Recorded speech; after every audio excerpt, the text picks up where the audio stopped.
তোমরা সবাই একটা উঠে নাও, ঠিক আছে?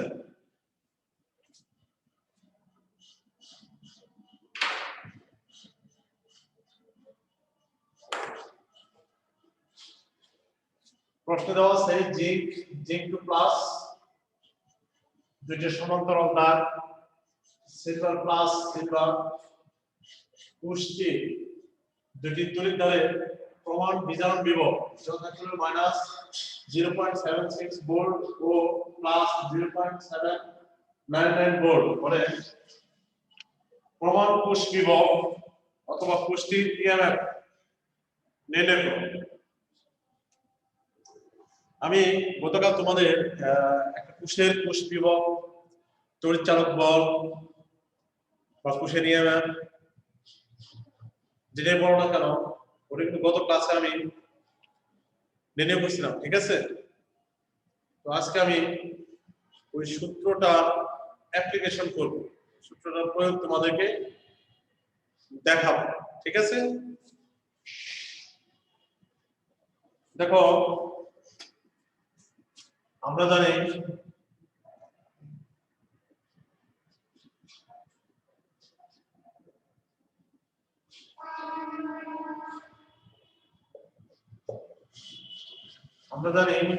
E naught সেল সমান E naught oxidation plus E naught reduction, E naught oxidation plus E naught reduction, এটা কিন্তু আমরা জানি, ঠিক আছে? তাহলে একটু খেয়াল করো যে এখানে জিঙ্ক এবং সিলভার দেওয়া আছে, জিঙ্ক এবং সিলভার। তাহলে এখানে দেওয়া আছে যে দুইটা, এই দুইটা আমাকে ধরতে হবে যে এই কোষ দুটি প্রমাণ বিজারণ বিভব যথাক্রমে মাইনাস এত প্লাস এত ভোল্ট হলে তাহলে প্রমাণ বিজারণ বিভব দুইটি কি দেওয়া আছে? বিজারণ বিভব। তার মানে E naught জিঙ্ক দেওয়া আছে হচ্ছে মাইনাস 0.76 ভোল্ট, আবার E naught সিলভার দেওয়া আছে প্লাস 0.799 ভোল্ট। বিজারণ বিভব আমি তোমাদের গতকাল কোষ উপস্থাপনের ক্ষেত্রে বলেছিলাম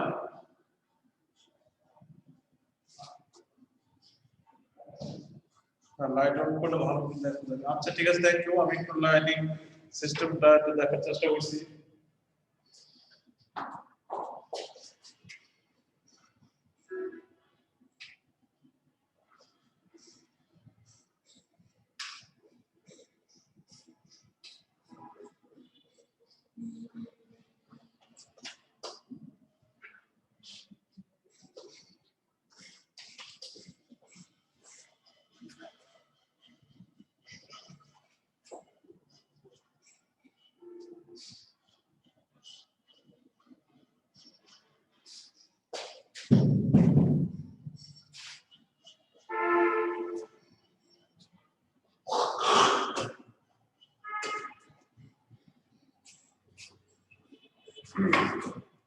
আচ্ছা যাই হোক, একটু দেখো একটা কোষ, আমি গতদিন কোষ গঠনের ক্ষেত্রে তোমাদেরকে বলছিলাম যে একটা কোষের মধ্যে দুইটা অংশ থাকে, একটাতে জারণ বিক্রিয়া ঘটবে আর একটাতে বিজারণ বিক্রিয়া ঘটবে। তার মানে একটাতে ইলেকট্রন ছেড়ে দিবে আর একটা ইলেকট্রন গ্রহণ করবে, এবং ইলেকট্রন একটা ছাড়বে আর একটা গ্রহণ করবে, এর ফলে তো ইলেকট্রনে আমার একটা প্রভাব পাওয়া যাবে। কোষ উপস্থাপনের ক্ষেত্রে বলছিলাম যে কোষ গঠনের সময় সবসময় বাম পাশে জারণ এবং ডান পাশে বিজারণ, ডান পাশে জারণ বাম পাশে, কোষ গঠনের সময় কোষটার বাম পাশে সবসময় জারণ হবে আর ডান পাশে সবসময় বিজারণ হবে, ঠিক আছে?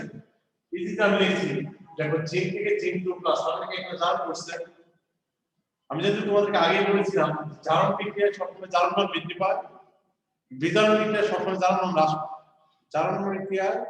জারণ বিক্রিয়ায় সবসময় জারণ মান বৃদ্ধি পায়, আর বিজারণ বিক্রিয়ায় সবসময় জারণ মান হ্রাস পায়। জিঙ্ক থেকে zinc two plus, silver plus থেকে সিলভার, জিঙ্ক থেকে জিঙ্ক টু প্লাস, তার মানে এখানে কি জারণ হয়েছে। আবার দেখো সিলভার প্লাস থেকে সিলভার, তার মানে কি এখানে জারণ মান +1, এখানে জারণ মান 0, +1 থেকে 0 হয়েছে, তার মানে জারণ মান কমছে।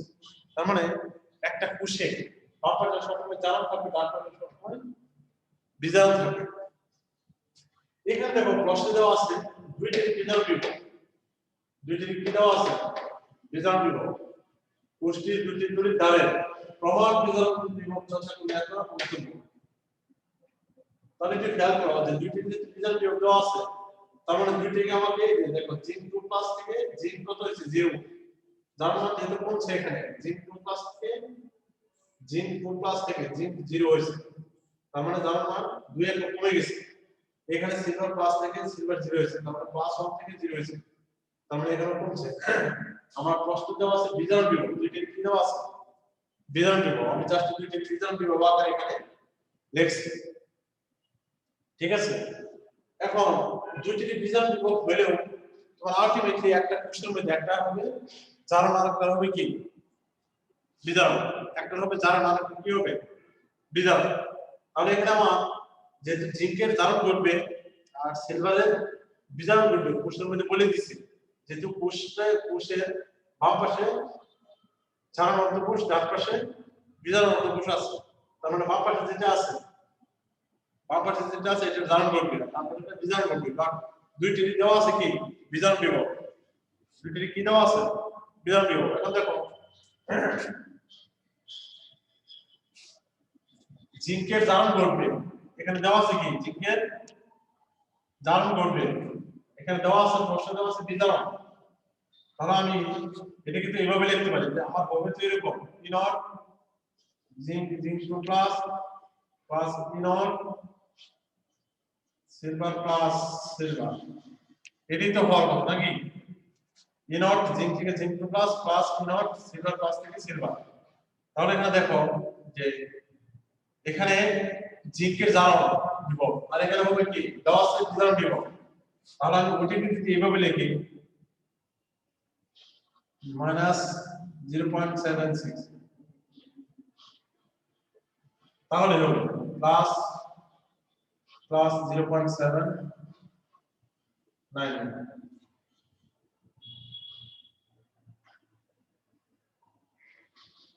তাহলে 0.76 প্লাস 0.799, এটি ক্যালকুলেশন করলে যা হয়, অর্থাৎ ক্যালকুলেশন করলে কত হয় বলো তো দেখি একজন, এই ক্যালকুলেশন করলে কত হয় যোগ করো 1.5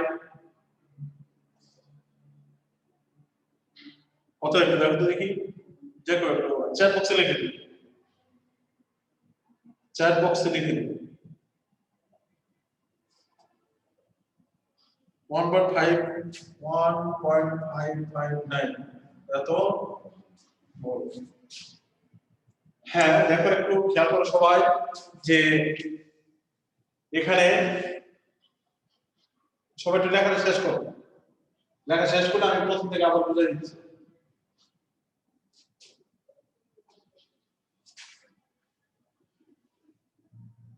লেখা শেষ করো।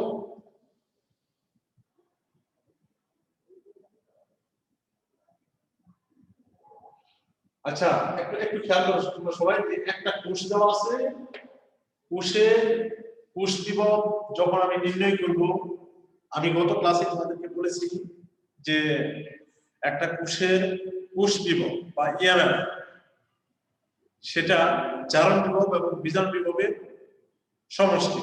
এই জন্য আমি ইনভার্স সেল সমান ইনভার্স অক্সিডেশন আর ইনভার্স রিডাকশন লিখছি।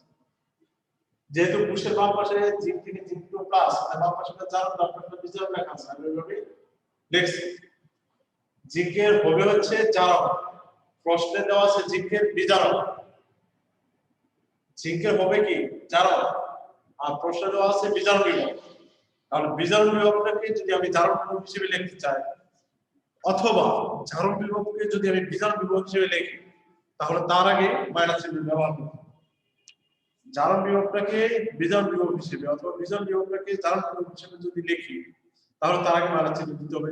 এখানে হবে জিঙ্কের জারণ, প্রশ্ন দেওয়া আছে বিজারণ, এই জন্য আগে একটা মাইনাস দিয়ে দিচ্ছি। অথবা কেউ যদি মনে করেন যে না স্যার আমি এখানে ঠিক করে নিব, এখানে আমি এইভাবে লিখব, তাও নিতে পারবো যে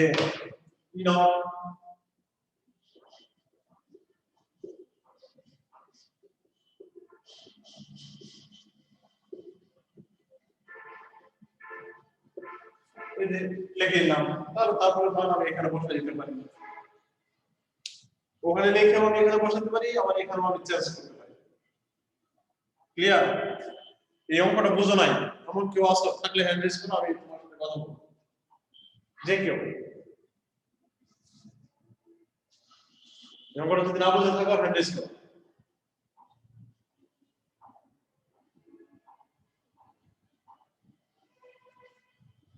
তার মানে কি তোমরা সবাই বুঝছো?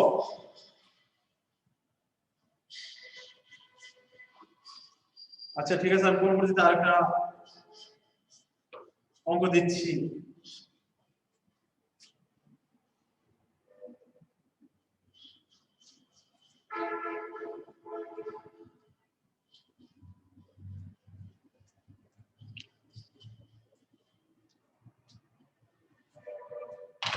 আমি তোমাদেরকে আরেকটা অঙ্ক দিচ্ছি।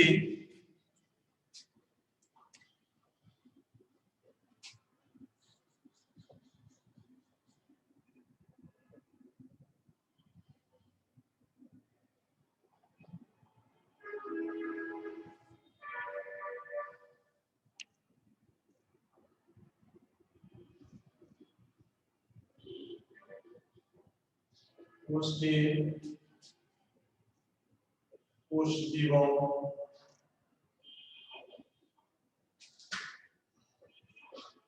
বর্ণনা করে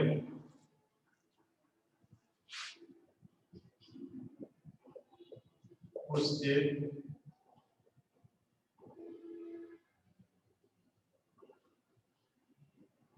সম্ভাব্যতা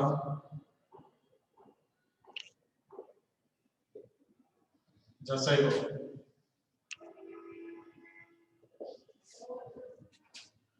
যেখানে দেওয়া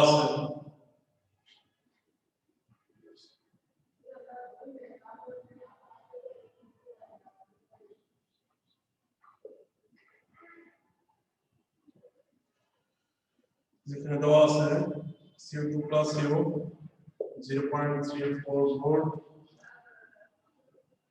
Zinc plus এটাকে দেওয়া আছে minus 0.76 volt।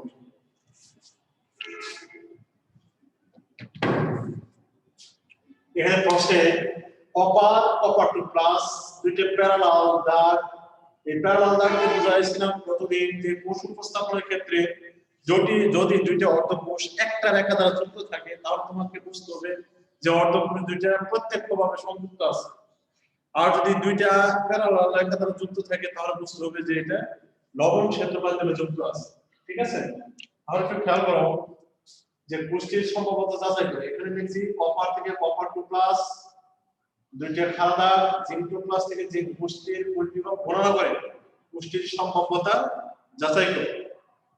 তাহলে আমরা কি পুষ্টি বিভব গণনা করি, তো আমরা জানি কি নট সেল সমান এখানে যেহেতু দেওয়া আছে কি ই নট কপার থেকে copper two plus plus E not zinc two plus থেকে জিঙ্ক, এটা দেওয়া আছে।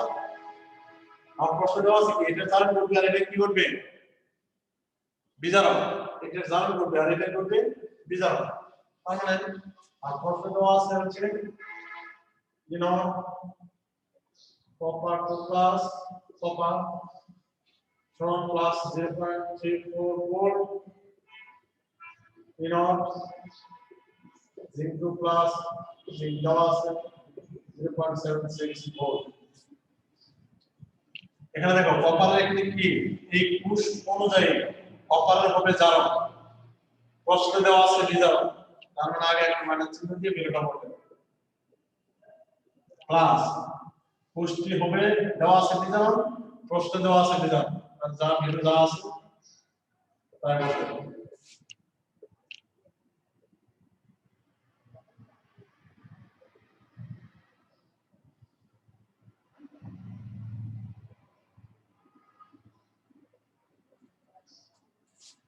যেহেতু a naught cell is less than 0, তাই পুষ্টির গঠন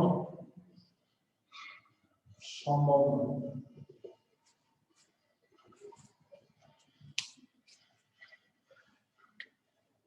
যেহেতু a naught cell less than 0, তাই পুষ্টির গঠন সম্ভব না।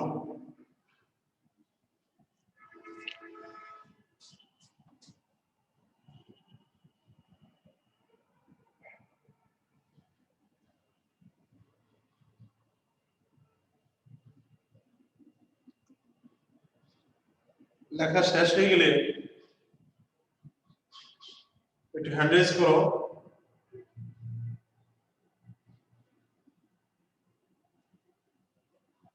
একজনের লেখা শেষ, তৌফিক, রাহাতুল, টাইম, রিপন,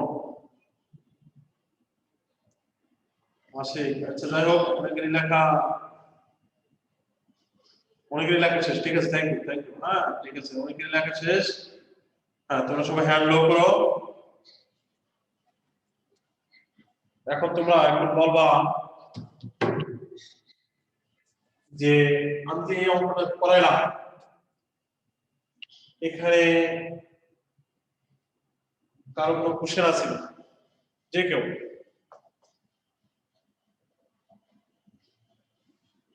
কারো কোনো কোশ্চেন আছে কিনা এই অঙ্ক সম্পর্কে?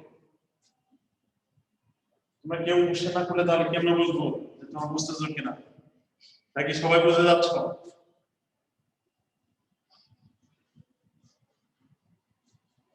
তোমরা একটু কোশ্চেন করো দেখি। কেউ কোশ্চেন নাই, তার মানে আমি ধরে নিতে পারি তোমরা সবাই বুঝছো। তো অনেকের একটু কনফিউশন হইতে পারে একটা জায়গায় যে হ্যাঁ লেখছো ক্লিয়ার, তোমাদের কনফিউশন হইতে পারে একটা জায়গায়, সেটা হচ্ছে এই যে এখানে যে প্রশ্ন দেওয়া আছে একটা কপার আর জিঙ্কের। তো আমরা তো জানি যে সক্রিয়তার সিরিজে জিঙ্কের অবস্থান উপরে, কপারের অবস্থান হচ্ছে নিচে। আমরা কি জানি সক্রিয়তা সিরিজে জিঙ্কের অবস্থান উপরে আর কপার অবস্থান কোথায়? নিচে। তাহলে এই যে দুইটা অর্ধকোষ আছে, এই দুটো অর্ধকোষের মধ্যে মানে তোমরা সিম্পলি চিন্তা করতে পারো যে স্যার জিঙ্কের তো জারণ করবে, কপার করবে বিজারণ, কিন্তু আমাদের কোষটা দেওয়া আছে যে কোষটা কি এইভাবে গঠন সম্ভব কিনা। তার মানে কপারের জারণ দিয়ে আর জিঙ্কের বিজারণ দিয়ে আসলে এই দুইটার মধ্যে এই কোষটা কি আসলে সম্ভব? তবে তোমরা সিদ্ধান্ত আগেই নিতে পারো, এই জন্য কারণ এই দুইটা যে দুইটা ধাতুর কথা এখানে বলা আছে, এই দুইটা ধাতুর মধ্যে সক্রিয়তাশীল যে যার অবস্থান উপরে সে তো সবসময় জ্বালানো হবে, আর যার অবস্থা নিচে সে সবসময় বিজারণ হবে। আর এই শর্তটা মানলে ওই কোষের কোষ বিভব পজিটিভ হয়, ওই কোষের কোষ বিভব ধনাত্মক হয়। আর আমি গত ক্লাসে তোমাদেরকে বলেছিলাম যে কোষ বিভব যদি ধনাত্মক হয় তাহলে কয়েকটা টার্ম দিয়ে দিয়েছিলাম যে বিক্রিয়া স্বতঃস্ফূর্তভাবে ঘটবে, তারপরে পাত্রে দ্রবণ সংরক্ষণ করা যাবে, তারপরে পুষ্টির গঠন সম্ভব হবে। যেহেতু এখানে আমার এই কোষের জন্য ইনর সেলের নেগেটিভ আছে, ইনর সেলের নেগেটিভ অর্থ হচ্ছে এখান থেকে আমার কোনো বিদ্যুৎ প্রবাহ পাওয়া যাবে না।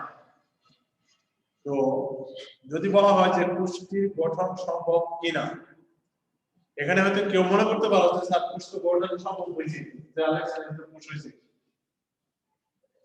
কিন্তু আমার সবকিছুরই একটা অন্তর্নিহিত ভাব থাকে, সেটা হলো এটা যে আমি কোষটা গঠন করতেছি কেন, কোষ গঠন করতেছি কেন? বিদ্যুৎ প্রবাহ পাওয়ার জন্য। যদি বিদ্যুৎ প্রবাহ আমি নাই পাই তাহলে ওই পুশ বটন করে তার কোনো লাভ নেই। ক্লিয়ার? তার মানে এখানে যে পুশটার কথা বলা আছে যে ইনোড সেল আমার নেগেটিভ, তাই পুশ বটনটা সম্ভব না। ঠিক আছে? তাহলে কারো কোনো কোশ্চেন নাই এই সম্পর্কে? ওকে,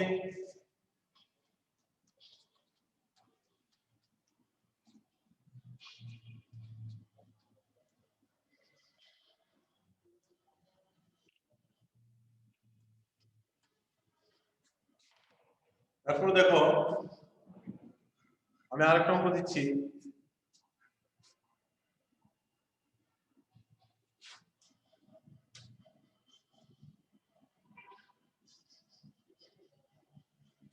সেটা হচ্ছে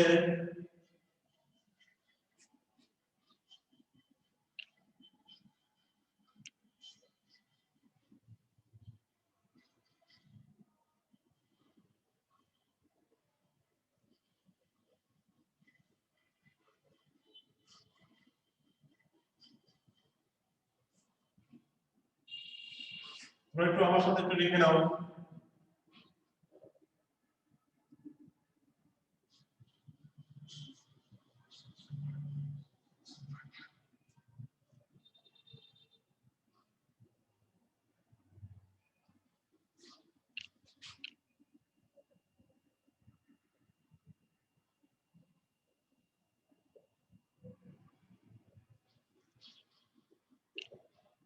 ধরো একটা পুশ দেওয়ার চেষ্টা করতেছি, এটা হলো আয়রন নেবো, এটা হচ্ছে কপার নেবো, এখানে তার সালফেট নেবো, এখানে কপার সালফেট নেবো, আর এই দুইটা একটা সল্ট ব্রিজের মাধ্যমে যুক্ত আছে। এটাকে ধরলাম চিত্র এ, আর এটা ধরলাম চিত্র বি, এবং এখানে দেওয়া আছে ইনট Fe2 প্লাস Fe সমান মাইনাস 0.44 ভোল্ট, আর দেওয়া আছে ইনট কপার থেকে কপার প্লাস 0.34 ভোল্ট। প্রশ্ন হচ্ছে পুষ্টির ইএমএফ নির্ণয় করো।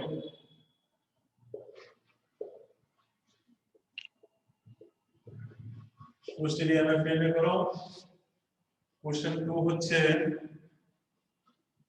বি পাত্রটি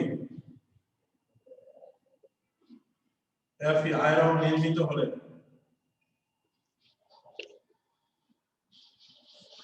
এই বি পাত্রটা যদি আয়রন ধাতু নির্মিত হয়, পুষ্টির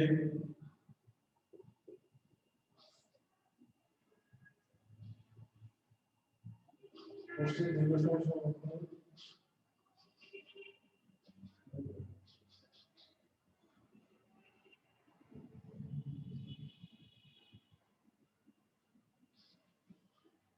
এই পাত্রটা যদি আয়রনের হয় তাহলে পুষ্টি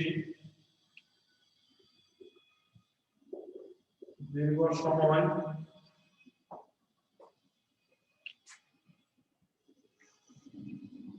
পাত্রটি এই পাত্রটি আয়রনিত হলে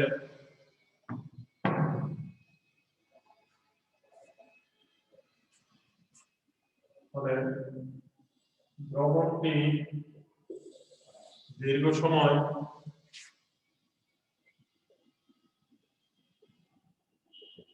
সংরক্ষণ করা যাবে কি বিশ্লেষণ করো।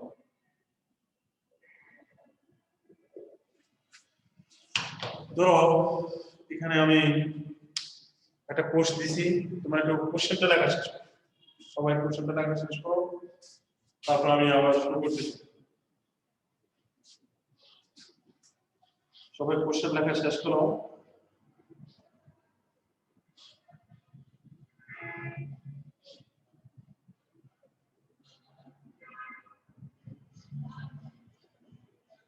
তোমরা সবাই তোমাদের ভিডিও অফ করো, এক দুজন পণ্ডিত 4013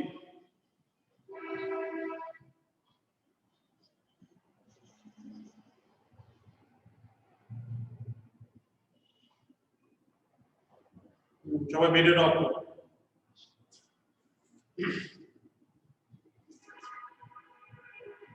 কষ্টটা তোমরা একটু সবাই উঠায় নাও।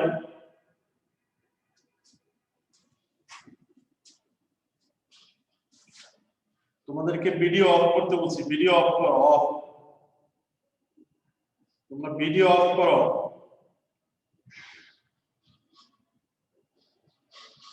কাউসার 4046 ভিডিও অফ করো, ভিডিও।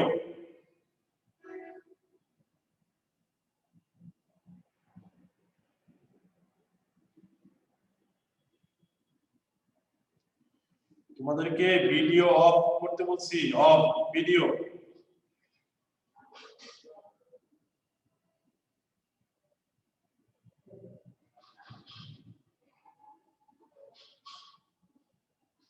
আচ্ছা একটু খেয়াল করো সবাই, তোমরা কোশ্চেনটা লিখে নিছো সবাই? কোশ্চেনটা লেখা শেষ আশা করি সবারই। এখন আমি এই কোশ্চেনের সলিউশন দিচ্ছি। প্রথম হচ্ছে পুষ্টির ইআরএফ নির্ণয় করো। তাহলে পুষ্টির ইআরএফ তোমরা কোন সূত্র দিয়ে নির্ণয় করবা? প্রথম হচ্ছে পুষ্টির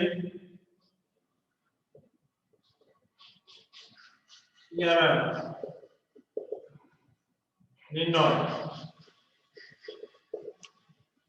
সেজন্য আমরা জানি E naught cell C double F, E naught cell সমান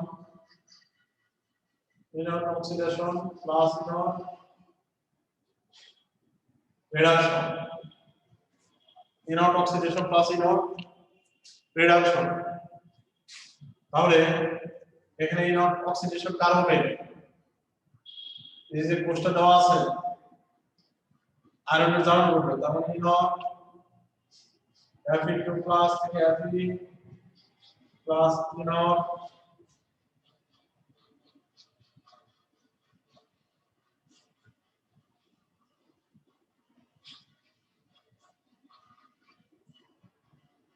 কপার 2 প্লাস কপার। তাহলে এখানে দেখো ই নট Fe থেকে Fe2 plus plus E not Cu2 plus copper. তো এখানে দেখো একটু আমার এখানে দেওয়া আছে বিজারণ বিভব, যদি কি দেওয়া আছে বিজারণ বিভব, দুইটি যদি বিজারণ বিভব দেওয়া থাকে তাহলে আমরা দেখতে পারি দেখো এখানে যে ভ্যালুটা আছে এদিকে আয়রনের হবে জারণ, দেওয়া আছে বিজারণ, আয়রনের হবে জারণ, দেওয়া আছে কি বিজারণ, তার আগে তাহলে মাইনাস দিয়ে হবে প্লাস কপার বিজারণ হবে, দেওয়া আছে বিজারণ যা আছে দেখো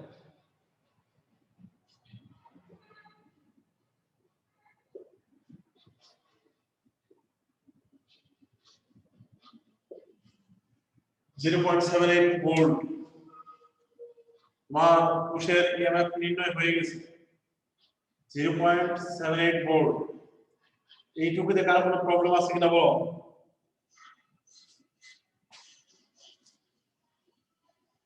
এইটুকুর মধ্যে কারো কোনো প্রবলেম আছে কিনা বলো? থাকলে হ্যান্ড রেজ করো, তোমার সাথে কথা বলবো।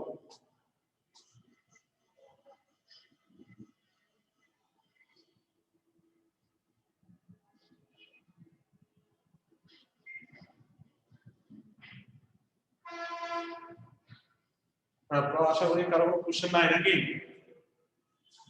কোশ্চেন থাকলে হ্যান্ড রেজ করো, আর তো কেউ হ্যান্ড রেজ করতেছ না, আমি কোশ্চেন আদৌ আছে কিনা? ওকে ঠিক আছে, আমার মনে হয় কি সবাই বুঝতে পারছো। তাহলে আমি পরবর্তী অংশে চলে যাচ্ছি।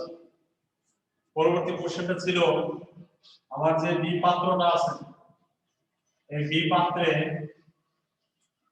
অর্থাৎ যে চিত্র বি, এই পাত্রটা যদি আয়রনের তৈরি হয়, এই পাত্রটা যদি কি হয় আয়রনের তৈরি হয়, তাহলে এই পাত্রের মধ্যে কপার সালফেট দ্রবণটা রাখা ঠিক হবে কিনা, সংরক্ষণ করা যাবে কিনা, আর যে আয়রনের পাত্রে কপার সালফেট দ্রবণ রাখাটা ঠিক হবে কিনা, সেই ক্ষেত্রে আমাকে চিন্তা করতে হবে।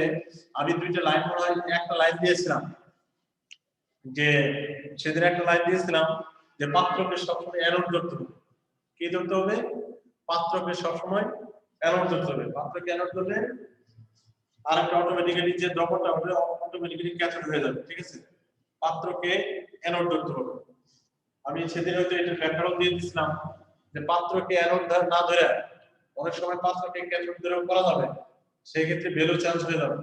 তো আমার কথা হচ্ছে যে তুমি একটা টার্ম, একটা প্রসেস, একটা পদ্ধতি আগে ভালোভাবে রপ্ত করো, ঠিক আছে?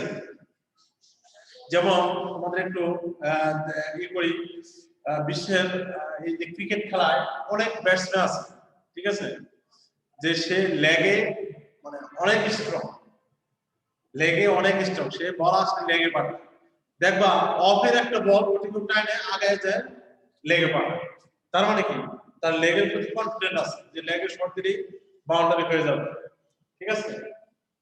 হ্যাঁ, এই জন্যই তুমি যদি একটা সাইড স্ট্রং থাকো, কোশ্চেন যেভাবে আসে তুমি ওই অফেরটা টাইনে পড়ে তুমি লেগে পাঠাতে পারো, কথা বুঝতে পারছি? তার মানে তুমি একটা সাইড আগে স্ট্রং। এখানে একটা জিনিস দেখো যে এই পাত্রটাকে আয়রনটাকে অ্যানোড ধরবা বা পাত্রটাকে অ্যানোড ধরবা, এই জন্য আমি বলি যে পাত্রের পক্ষে কখনো ইলেকট্রন গ্রহণ করা, বাস্তবিক পক্ষে পাত্রের ক্ষেত্রে পাত্র কখনো ইলেকট্রন গ্রহণ করতে পারবে না। যেমন আয়রন নির্মিত ধাতু, যে আয়রন নির্মিত পাত্র, আয়রন নির্মিত পাত্র ওখানে আয়রন পরমাণু আছে, একই পরমাণু কখনো ইলেকট্রন বাস্তবিক পক্ষে গ্রহণ করে না। তার মানে কি আয়রন কি করতে পারে, ইলেকট্রন ছেড়ে দিতে পারে, এই জন্য আয়রনকে সবসময় বা পাত্রকে সবসময় অ্যানোড ধরতে হয়। তাহলে আমরা লিখতে পারি এখানে পাত্রটি, এটা কোশ্চেন 2, পাত্রটি আয়রন নির্মিত হলে, পাত্রটি যদি আয়রন নির্মিত হয় তাহলে ই নট সেল সমান ই নট Fe থেকে Fe2 plus E nought copper 2 plus থেকে কপার ই নট Fe থেকে Fe2 প্লাস, এটা ভ্যালু দেওয়া আছে এখানে, যেহেতু এটা জারণ দেওয়া আছে বিজারণ, তাহলে তার আগে একটা মাইনাস প্লাস এটা বিজারণ, তার মানে কি আগেরটা 0.78 ভোল্ট। আর যেহেতু ই নট এর মান, যেহেতু E naught cell is greater than 0, তাই আয়রন পাত্রে কপার সালফেট দ্রবণটি সংরক্ষণ করা যাবে না, সংরক্ষণ করা যাবে না, ঠিক আছে? সবাই একটু লেখো, তারপর আবার কথা বলি তোমাদের সাথে।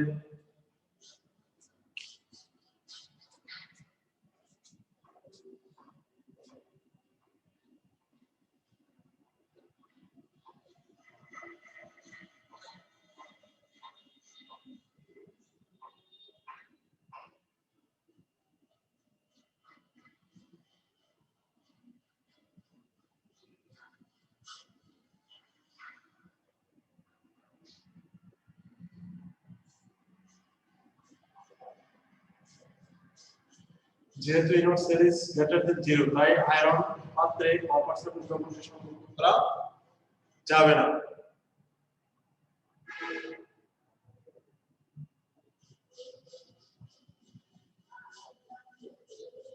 আচ্ছা, তোমাদের সাথে একটু শেয়ার করি যে ই নট সেল যদি পজিটিভ হয় তাহলে কেন রাখা যাবে না? কারণ তখন এই যে দ্রবণটা আর এই যে আয়রনের পাত্র, এই দুইটার মধ্যে কি একটা রিঅ্যাকশন কন্টিনিউ চলতে থাকবে, সবসময় চলমান থাকবে, এই পাত্রের সাথে এই দ্রবণের একটা রিঅ্যাকশন সবসময় চলতে থাকবে, আর ক্ষেত্রে রিঅ্যাকশনটা সবসময় কি করবে, চলতে থাকবে। এই জন্যই যদি রিঅ্যাকশন চলতে থাকে তাহলে তো ওই পাত্রে দ্রবণ রাখলে একসঙ্গে কি দ্রবণ শেষ হয়ে যাবে নাকি?